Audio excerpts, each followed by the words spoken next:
าร2524พระมหาราชครูเกษราปัญญาปรมาติกาจารย์จากวัดดับภัยเชียงใหม่สืบสานเวลาผ่าน131 ปีนานไกล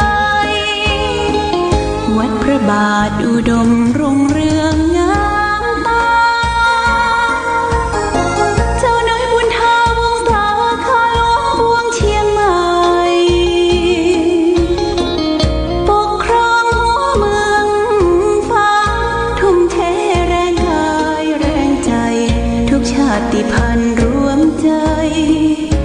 รักษามัคคีวันนี้หลวงพ่อจะได้น้อมนำเอาธรรมะเรื่องอุเบกขาท่านกำลังรับฟังสถาน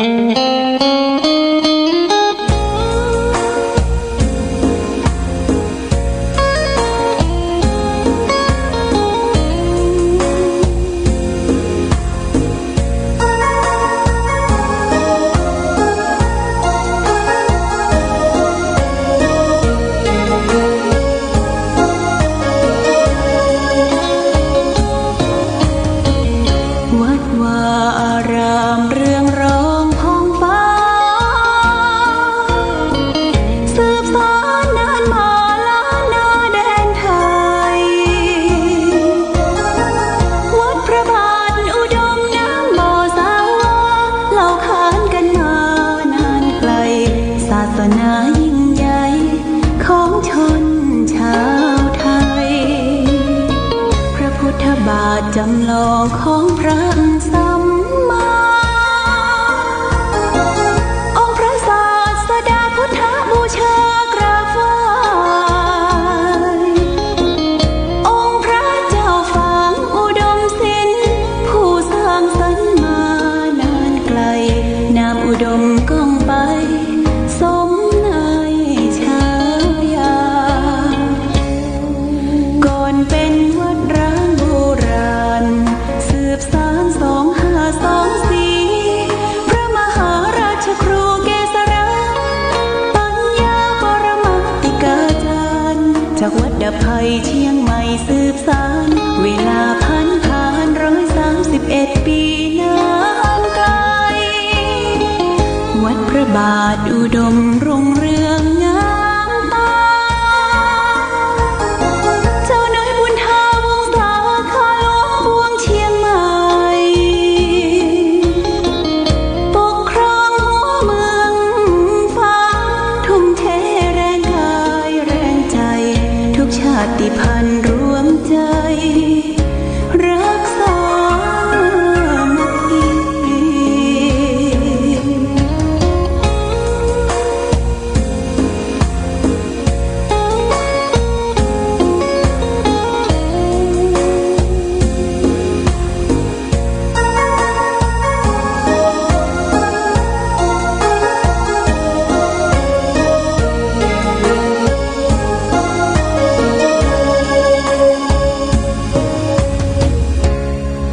ก่อนเป็นวัดร้างโบราณสืบสาน2524พระมหาราชครูเกษราปัญญาปรมาติกาจารย์จากวัดดับภัยเชียงใหม่สืบสานเวลาผ่าน131 ปีนานไกลวัดพระบาทอุดมรุ่งเรืองงามตาเจ้าน้อยบุญทาวงศาข้าหลวงบวงเชียงใหม่ปกครองหัวเมืองฟ้าทุ่มเทแรงกายแรงใจทุกชาติพันธุ์รวมใจรักษามัคคี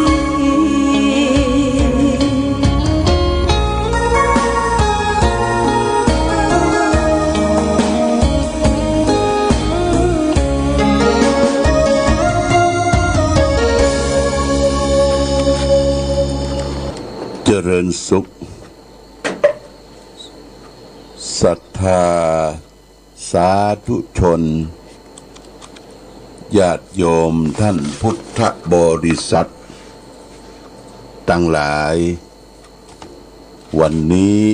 รายการธรรมะประทีปส่องต่างก็ได้มาพบปะกับพ่อแม่พี่น้องศรัทธาสาธุชนญาติโยมแห่งครั้งหนึ่งวันนี้เป็นวันพฤหัสบดีที่27เดือนพฤษภาคมพุทธศักราช2564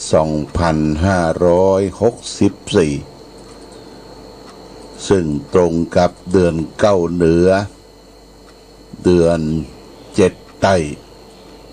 แรม1 ค่ำญาติโยมท่านสาธุชนทั้งหลายตะวานี้ก็ถือว่าเป็นวันพระใหญ่เป็นวันสำคัญในทางพระพุทธศาสนาเป็นวันวิสาขบูชา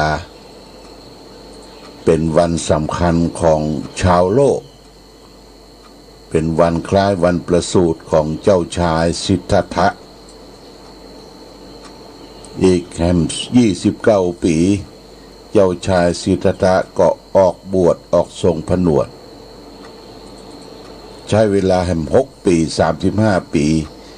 ก็ได้ตรัสรู้ธรรมะอันเป็นธรรมะที่มาดับทุกข์แก้ไขทุกข์คือแก่เวนยสัตว์ทั้งหลาย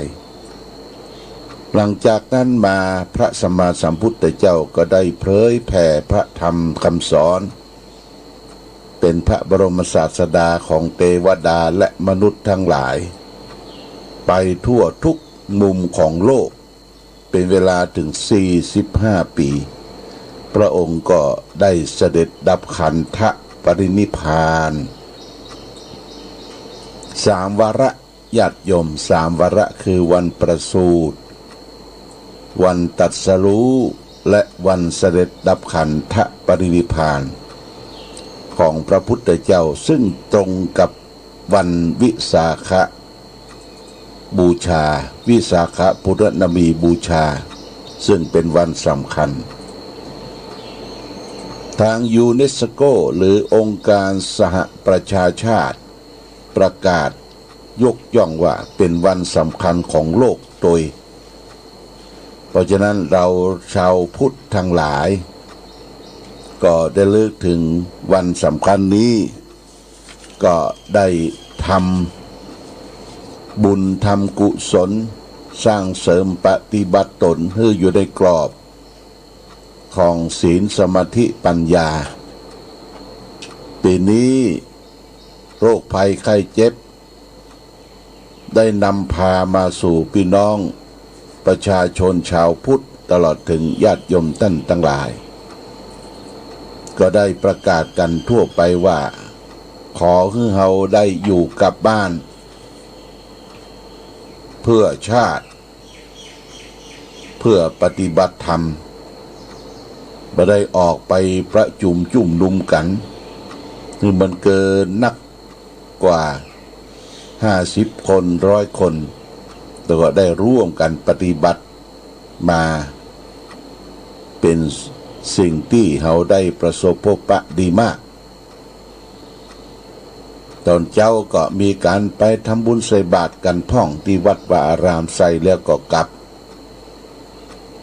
แล้วก็นอกจากนั้นก็กลางคืนก็มีการประทักษิณเวียนเทียนที่วัดวาอารามที่เคยไปไหว้ไปสาตะวานี้อาตมาก็ได้ตื่นนอนที่วัดพระธาตุศรีมหาโพธิโพธารามที่พระเจ้าใหญ่เมืองฝางตำบลป่งน้ำร้อนตื่นเจ้ามาหลังจากทำวัดสวดมนต์เจ้าเรียบร้อยญาติโยมพี่น้องคนไตบ้านหัวฝ่ายเวียงหวายก็ได้ปากันไปตานเข้าซ่อมต่อหลวงที่พระเจ้าใหญ่เรียกว่าถวายเข้ามัทุปายาต49 ก้อนพร้อมโดยดอกไม้ธูปเทียนคันทะของหอมข้าวน้ำโภชนะอาหารซึ่งเป็นรีดเป็นจารีตเป็นฮีดเป็นหอยของพี่น้องชาวไตใหญ่ไป ปิดได้ทำเดือนมนญาติโยมนะถ้าเดือนมนเดือนแจ้งเนี่ยเดือนเพ็งเนี่ยมักจะทำถวายเข้ามัทุปายาตอาตมาก็มีโอกาสได้โอกาสเวนตาลนำศรัทธาญาติโยม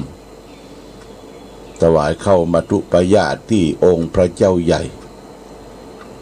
การได้ตาลเข้ามัทุปายาตหรือเข้าพระเจ้าเนี่ยญาติโยมก็ถือว่าเป็นอามิสตาลโดยอามิสคือสิ่งของเป็นการน้อมจิตน้อมใจถวายองค์พระเจ้าใหญ่หรือองค์พระทั่วไปอยู่ในจองในวัดเพื่อจะสืบสายไปถึงบุญบารมีคุณของพระสัมมาสัมพุทธเจ้าโดยสิ่งที่เป็นสื่อนำก็คือลึกถึงเทวบุตรเทวดาเทพาอารักษ์ที่รักษาสถานที่วัดวาอารามเพื่อให้มาเป็นสักขีพยาน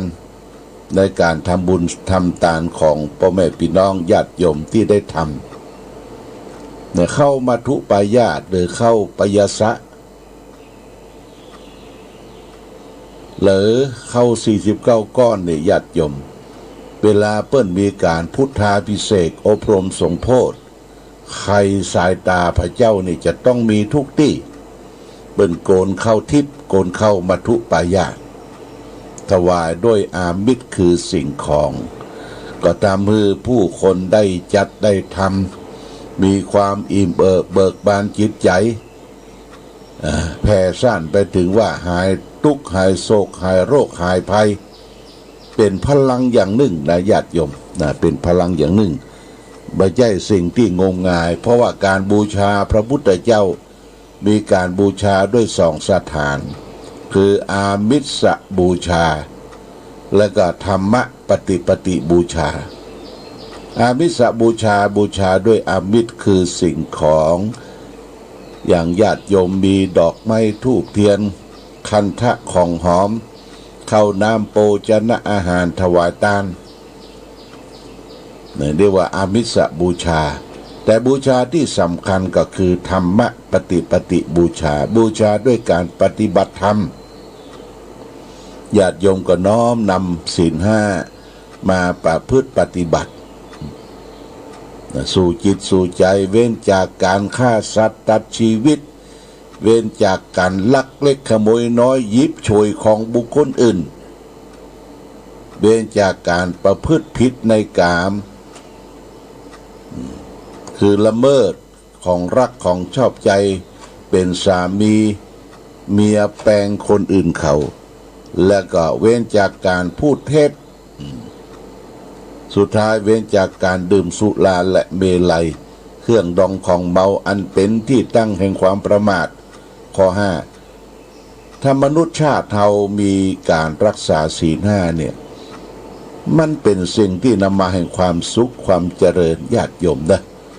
ครอบครัวใดตนตัวคนใดน้อมนำศีลธรรมกรรมฐานมาประพฤติปฏิบัติคือมีพุทธพุทโธอยู่ในจิตในใจคือมีศีล5เป็นอาจินประจำอยู่ในใจคนนั้นก็สร้างความสุขคือเกิดขึ้นกับตนเองเขาบ่ได้ไปเบียดเบียนสัตว์บ่ได้ไปคิดลักของคนอื่นบ่ได้คิดล่วงละเมิดผัวเมียไผแล้วบ่ได้กล่าวมุสาวาทพูดหลอกลวง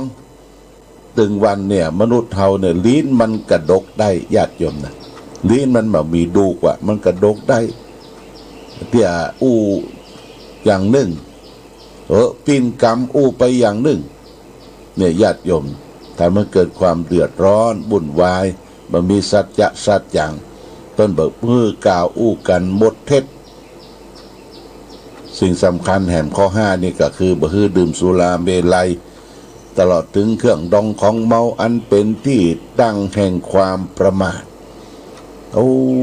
เหตุเกิดในบ้านในเมืองเฮาเนี่ยคนกินยาญาติโยมกินยานะจิตใจบ้าใบสึงตึงฆ่าพ่อฆ่าแม่หันคนนั้นเป็นศัตรูหมดจิตหวาดระแวงว่าคนนั้นจะมาทำร้ายทำฆ่า เอามีดไล่ฟันตำรวจก็มีตำรวจก็แต่ว่าเนี่ยเปิ้นก็เอาละเปิ้นก็จัดการอ่ะเปิ้นก็เอามีดสปาร์ต้าทีแรกมันจะทำร้ายพ่อทำร้ายแม่เปิ้นก็แจ้งตำรวจเข้าไปง้อมใส่ตำรวจว่าสวกปัดเต้าเอามีดมาฟันแขนตำรวจก็ยักปืน9 มม.ยิง3 นัดป้งป้งป้งโอ้มันยังซับลายเต็มตัวปืนยังเข้าอยู่เฮ้ยเรียบร้อยตายไปเปิ้นก็จัดการละญาติโยมนะพ่อแม่ก็ปลงใจแล้วพ่อแม่ก็ไอ้นี้มันถึงสอนบอกให้ฟังว่าบอกให้นอนสอนบอกให้ฟังเต็กพูดเต็กแม่ญาติโยมปลงใจเลือดก้อนเดียวมันก็เสียไปละญาติโยมนะอันนี้เพราะอย่างพิษศีลพิษธรรมบ่ได้น้อมนำเอาธรรมะศีลธรรมมาใจประพฤติปฏิบัติในชีวิตประจำวันเฮามันจึงทำให้เกิดความวุ่นวายในสังคมประเทศชาติบ้านเมืองของเขาและญาติโยมท่านสาธุชนทั้งหลายนี่ก็ฝากไว้ว่าพอถึงวันวิสาขบูชาวันวิสาขบูชามาถึงข่าวครบรอบปีเราก็ระลึกถึงบุญบารมีขององค์พระสัมมาสัมพุทธเจ้าคนนั้นก็จะได้มีจิตใจอันผ่องใสเบิกบานญาติโยมแต่ว่านี้ก็เดือนตื้อกันเมื่อคืน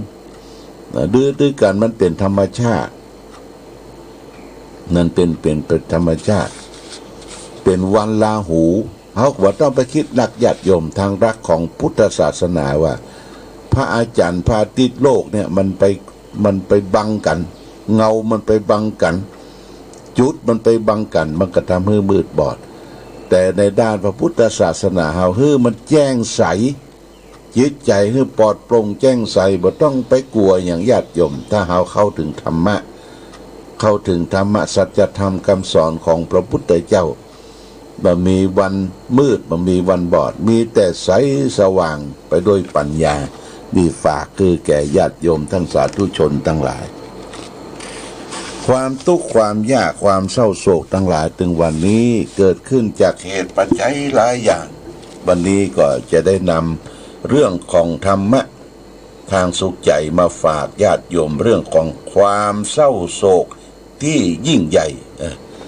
มันเป็นจะได้ความเศร้าโศกที่ยิ่งใหญ่เพื่อนก็บอกว่าดวงใจที่เศร้าโศกอยู่เป็นนิดเป็นอาจินนั้นเพราะมันมีบาปมากบาปนักญาติโยมบาปคือความชั่วความเสียที่คนเฮาได้ทำลงไปได้ทำความเสียก็มีแต่ความเสียเกิดขึ้นที่ใจของผู้นั้นเพราะจิตใจเป็นหัวหน้าเป็นการทำในการพูดในการทำทุกอย่างทุกครั้งเมื่อทำบาปทำกรรมความเน่าความเสียก็จะเกิดขึ้นและทวีความเละเทะเฟาะเฟอนมากขึ้นจิตใจของเขาก็แห้งผากปราศจากความร่มเย็นเหมือนอากาศอันแห้งแล้งในทะเลทรายยังที่ผ่านเข้ามาในดวงใจอย่างนั้นก็กลายเป็นความเศร้ากลายเป็นความเสียกลายเป็นสิ่งที่เร่าร้อนตามกันไปหมดจะมีประโยชน์อันอย่างกับการดำเนินชีวิตอยู่ในโลกด้วยสภาพแห่งจิตใจที่มักหมมด้วยบาปอันหนาแน่นอย่างนั้นมันเป็นภาวะที่อัปยศอดสูเหลือเกินถ้าคนเฮาเกิดมาเป็นคนกับเขาชาติหนึ่งโดยอำนาจบารมีแต่ปังก่อนซ่อนมาถึงชาตินี้มาทำลายความศักดิ์ศรีของตนเสียในชาตินี้ไม่ใช่เพียงแต่ชาติที่เกิดต่ออันเพราะมันเกิดมาเพื่อทำลายความดีให้สูญไปไผได้ลงทำบาปด้วยตนเองแล้วมารู้สึกตัวภายหลังว่าเป็นสิ่งที่บ่ควรทำอย่างนี้ จะมีแต่ความเศร้าโศกเป็นอย่างยิ่งทุกสิ่งทุกอย่างเป็นรอยบาปรอยมลทินตามหลอกตามล้อนจิตใจของเขาคือเร่าร้อนสืบไปสิ้นกาลนานปัจฉาตัปปติทุกกตังความชั่วย่อมเผาผลาญในภายหลังนี่เป็นพุทธภาษิตธรรมบทคุตตกนิกายในพระไตรปิฎกฝากเป็นหลักคิดคือแก่ญาติโยมท่านสาธุชนทั้งหลายวันนี้ก็เป็นวันแรม1 ค่ำญาติโยมนะเดือน9แรม1 ค่ำเดือน9แรม7 ค่ำวันตรงกับวันที่2เดือนมิถุนายนทางคณะศรัทธาญาติโยมศิษยานุศิษย์ลูกเลี้ยงเอี้ยงคำที่เคารพนับถือพระเจ้าฝางพระนางสามผิวก็จะมีการรวมกันรวมกันแบบ New Normal ทำการสักการะบูชาโดยเครื่องเส้นเครื่องไหว้ดอกไม้ธูปเทียนลูกส้มของหวานวันที่2ในญาติโยมตรงกับเดือน9เหนือแรม7 ค่ำเวลาตั้งแต่8 โมงเป็นต้นไปก็ถึง11 โมงก็จะได้เรียนเชิญท่านนายอำเภอฝางมาเป็นต้นเป็นประธานแบบทำง่ายๆแบบ New Normal ญาติโยมถวายเครื่องเส้นเครื่องไหว้สักการะบูชาประเพณีไหว้สาพระเจ้าฝางพระนางสามผิวรุ่งขึ้นแรม8 ค่ำซึ่งเป็นวันพระวันศีลแรม8 ค่ำศีลหน้าในญาติโยมวันที่3เดือนมิถุนายนตอนเจ้า7 โมงครึ่งเขาก็จะได้นิมนต์ทุกเจ้าประสงค์รับอาหารบิณฑบาตเอามาใส่บาตรญาติปกโดยดอกไม้ธูปเทียนพระสงฆ์ทั้งหมดก็จะได้เจริญพุทธมนต์ทั้งพระทั้งเณรก็39 รูปที่บริเวณศาลาการประเรียนเพื่อเสกซ้อมย้อมยศน้ำเข้ามิ้นส้มปล่อยจะได้เอาไปสละสลงพระบาทพระธาตุเจดีย์แล้วก็สละสลงอนุสาวรีย์พระเจ้าฝางพระนางสามผิวเป็นงานประเพณีส่งน้ำวัดพระบาทอุดมน้ำบ่อสาวาตอนเจ้าวันนั้นเขาก็ได้บอกบุญแผ่เมตตาคือญาติโยมว่าใครจะมาร่วมบุญก็มาทำบุญตักบาตรและถวายจตุปัจจัยทายทานแด่พระสงฆ์องค์เณรเขาก็ได้ทำเป็นยอดปัจจัยไว้ชุดละ500 บาทญาติโยมปีหนึ่งก็ได้ทำบุญครั้งหนึ่งเป็นการทำบุญสืบสานประเพณีเจ้าภาพที่รับเป็นเจ้าภาพปัจจัยถวายสังฆทายทานแด่พระสงฆ์สามเณรรวมหมดญาติโยม39 รูปมีดังต่อไปนี้1พ่อสิงห์คำสุทธเสนาบ้านเต่าดิน1 สัง500 บาทแม่เกวียนสุทธเสนาบ้านเต่าดิน1 สัง500 บาท2นายประนพ3นายประนพสุทธเสนาบ้านเต่าดิน1 สัง500 บาท3นางสายใจหันตระกูลบ้านหนองตุ้ม1 สัง500 บาท3นางวัฒนาพรกิติกุลหลังโลตัสฝาง1 สัง500 บาท6นายประทุมวงเปงปอาจารย์ประทุม1 สัง500 บาท7แม่สมควรดงดังบ้านสวนดอก1 สัง500 บาท8แม่สีดาจันทวีบ้านดองอึง1 สัง500 บาท9แม่จันทาเหลืองสุวรรณบ้านสวนดอก1 สัง500 บาท10แม่คำน้อยสุปัญญาบ้านสวนดอก1 สัง500 บาท11นายจิรพันธ์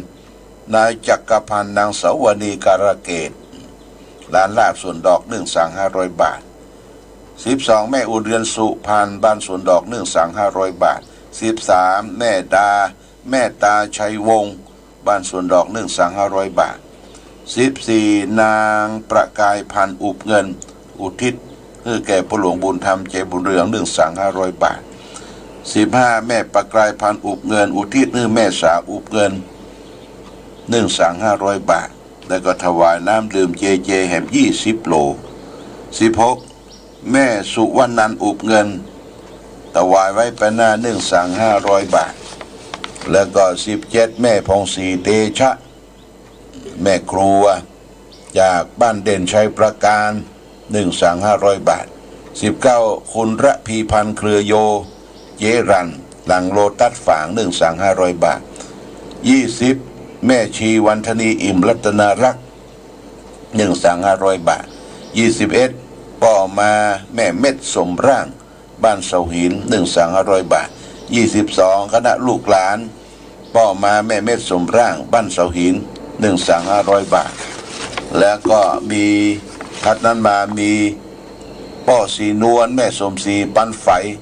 1,500 บาทนายธนวัฒน์นางยุพินชัยวุฒิ1,500 บาทแม่เพนพรชัยเกตแม่เพนพรชัยเกตบ้านสวนดอกใต้1,500 บาทนางทัศนีชัยเกตบ้านสวนดอกใต้1,500 บาทและแม่อำนวยทองชัย1,500 บาทก็ยังบอกครบดีก็เนยญาติโยมขณะนี้ก็ได้ประมาณ20 กว่าสั่ง20 กว่าสั่งเขาก็จะได้ถวายพระถวายเนรในวันทำบุญประเพณีเป็นการภายในปีนี้หัววัดมาได้นิมนต์เปิ้นญาติโยมนิมนต์เจ้าคณะตำบล2-3 ตำบลแล้วก็ครูบาอาจารย์ที่สอนโรงเรียนวัดพระบาทอุดมเนี่ยมาเจริญพุทธมนต์ทั้งพระทั้งเนรตอนเจ้านะตอนเจ้าของเดือน9เหนือแรม8 ค่ำญาติโยมก็เตรียมข้าวตอกดอกไม้ข้าว